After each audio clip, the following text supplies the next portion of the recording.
He tried to eat the chip. I started to get a stomachache. Welcome to Watch Mojo, and today we're looking at 10 viral challenges and trends that caused or were linked directly or indirectly to people's deaths. Yesterday, this latest fad claimed its first life. Hot water challenge.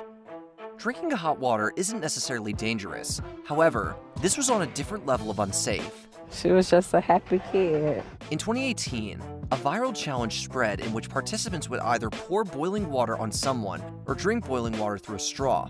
This resulted in Indianapolis 15-year-old Kylan Clark suffering second-degree burns. To see my baby all burnt up like that, it was heartbreaking. Even more tragically, it also reportedly caused the death of 8-year-old Florida girl Kiari Pope. After drinking boiling water, reportedly on a dare from a cousin, Pope was hospitalized, damaging her mouth and throat. LaToya says Kari lost her ability to talk, but kept her spunk. She can still be like, let you know how she felt and what was going on. She still smiled through whatever she went through. 5 months later, Pope experienced breathing difficulties and became unconscious. She died 40 minutes later at the hospital. Car surfing.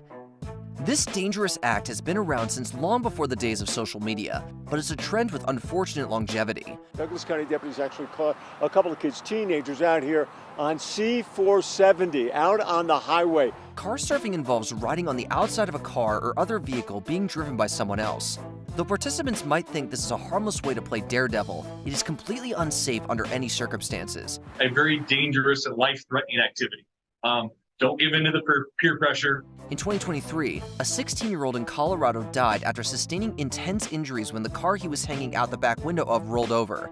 And that's by no means an isolated incident. And even when car surfing incidents aren't fatal, they can still lead to devastating outcomes, as was the case for another 16-year-old, Hannah Huntoon from Florida. Make smart decisions, don't car surf. One chip challenge. Spicy food can be tough to handle, but this challenge took it to a new extreme. We got the Pocky One Chip Challenge. Beginning in 2016, Amplify snack brands promoted the One Chip Challenge for their brand Pocky.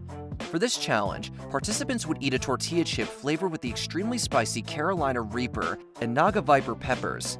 It's so hot, some people use gloves to protect their skin. The intense heat from the chip resulted in medical attention needed for some. In 2023, Harris Wollabaugh, a Massachusetts 14-year-old, took part in the challenge. After eating the chip, he experienced intense stomach pains and died a few hours later. As a result of this tragedy, Pocky pulled the product from shelves and ended their promotion for it. They expressed condolences to the Wollabaugh family. They also said while the product continues to adhere to food safety standards, out of an abundance of caution, we are actively working with retailers to remove the product from the shelves. Neck nominating. Drinking games might just seem like a fun way to loosen up, but they can have tragic results, as shown by this challenge. Neck nominate. It's a dangerous game involving drinking, and it may be putting young people in harm's way. Neck nominating, which started in New Zealand and made its way to other countries, involves nominated participants filming themselves attempting to down a pint of an alcoholic drink in a single gulp. Neck nominations can be a good time and fun and laughs and everything until people go overboard and get hurt. At least 5 deaths have been linked to this challenge, with victims typically drinking copious amounts of beverages with high alcohol contents in a short amount of time. In this game, they're sometimes mixing other things in with the alcohol, and the side effects of that, you have no way to predict. These tragedies serve as an intense reminder as to why proper alcohol safety is so important. Ice Bucket Challenge. You may have fond memories of participating in the Ice Bucket Challenge in 2014, helping to raise money and spread awareness for ALS. But that same year, the challenge was indirectly linked to a Scottish teen's death. I think they were trying to do some sort of act with that, and then just obviously you know what happened after that, you know what I mean? 18-year-old Camlin Lancaster drowned after reportedly doing a variation of the challenge in which he jumped feet first into a flooded quarry, an act known as tombstoning. It's such a shame, I mean, such a shame. Like, he didn't have a bad bone in his body, and if anyone was going to do great things in his life, it would be him, definitely. His body was found by emergency workers 4 hours later. In a statement, they said, "Cameron died in a tragic accident. His death is such a great loss. During his short life, he touched so many people with his friendliness, kindness, and thoughtful generosity of spirit. This sadly wasn't the only death indirectly linked to this challenge. That same year, Willis Tapanya, a 40-year-old New Zealand man, died of a heart attack after having ice water poured on him before drinking a large quantity of bourbon. Planking. Another fad that was huge in the 2010s, planking involves participants lying horizontally on odd surfaces, such as on countertops or desks.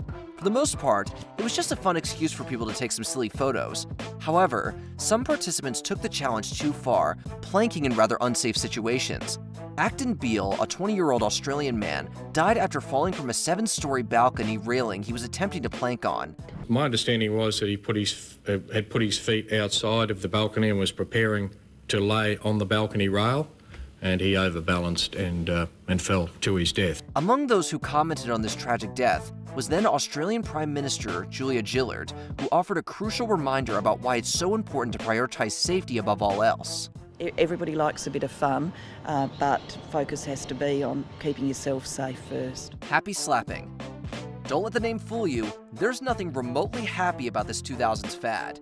Originating in the UK, happy slapping refers to attacking and filming unsuspecting victims with physical violence. Basically, someone assaults a stranger while being recorded on a camera phone, hopefully creating a video that will go viral on the internet. Violating someone's personal boundaries like this is not okay under any circumstances, and some of these incidents ended up going much further than slapping. Among those who were killed as a result of this challenge were 40-year-old bartender David Morley and 67-year-old retired care worker Akram Haq, both from London. He died from his injuries a week later. And there are sadly more fatal cases from there, as well as other disturbing happy slapping incidents. My father's dead and it's just a disgrace. Benadryl challenge. Any medication, even those available over the counter, need to be used responsibly. Sadly, improper substance use can have terrible results, as was the case with the so-called Benadryl challenge. This challenge, started in 2020, involved participants consuming large amounts of the popular antihistamine, commonly available in pharmacies. What's basically happening is they're taking multiple tablets and then trying to see if they hallucinate. And then the goal is to then share that hallucination in a vivid sense or talk about it afterwards. In 2023, Jacob Stevens, a 13-year-old from Ohio, was filmed eating more than a dozen tablets by his friends. He then started seizing and was admitted to the ICU. After enduring intense brain damage and spending 6 days on a ventilator, he was taken off life support. That same year, Chloe Marie Phillips, a 15-year-old Oklahoma girl, reportedly died as a result of the same challenge. Now a doctor offering this advice to parents. Maybe keeping computers in public areas in the home so you can see that, taking their phones from them at night. So things like that to really limit the use when they're young. Chroming.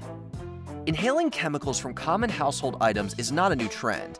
It's known under many names, including huffing, sniffing, and more recently, chroming. But no matter what you call it, it's incredibly dangerous, with numerous deaths reported. People may die the first time they chrome, and there's no way of predicting who's at risk. In 2023, Ezra Haynes, a 13-year-old Australian girl, took part in the chroming trend that had spread on TikTok. Not just us, but all of her friends have to go through losing her as well. It's just, yeah, she's just one in a million. After inhaling the chemicals from a deodorant can at a sleepover, Haynes went into cardiac arrest and experienced irrevocable brain damage. Following this devastating experience, her father Paul said it would be the family's crusade to help prevent this from happening to others. They need to sit and have a chat to their children and see and just open that conversation up gently with them and let them know that they're there to support their children in any way, shape or form. Before we continue, be sure to subscribe to our channel and ring the bell to get notified about our latest videos. You have the option to be notified for occasional videos or all of them. If you're on your phone, make sure you go into your settings and switch on notifications. Blackout challenge.